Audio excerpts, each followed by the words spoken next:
Tablo tuning qilingandan keyin duch keladigan birinchi muammo bu ko'z og'rig'i bo'ladi.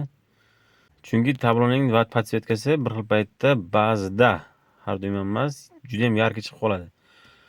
Bu jentramizni ham egasi shu muammo bilan kelgan, ko'zim og'riyapti kech payt, juda ham yarqi, eng reglovkasini eng pastiga qo'ysam ham ko'zga og'riq beryapti deb o'shani sal xiralashtirib berdik. Mana bu qilinishdan oldingi holati mana. Mana ko'rishingiz mumkin. Mana bu eng yorug' holati.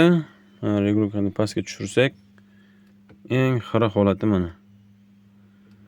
Bu kameraga sal xiraroq ko'ringani bilan, lekin ko'zga yomon tushyapti bu ham.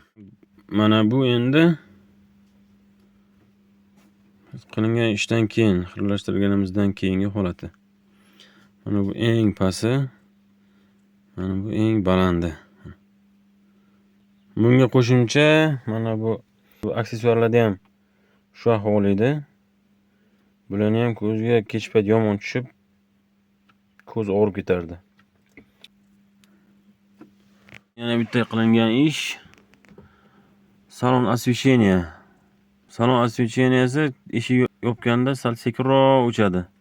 O'shani ham sразу o'chadigan qilib ber deyishuvdi, mana. Bu ham tayyor bo'ldi.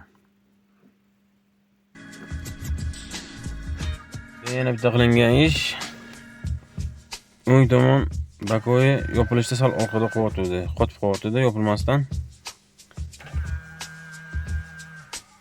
Mana bu ham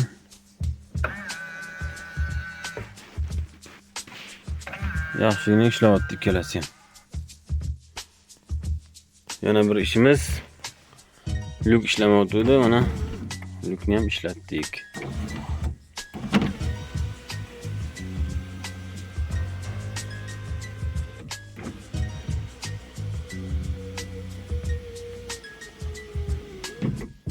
Lyuk nima ishlamayapti?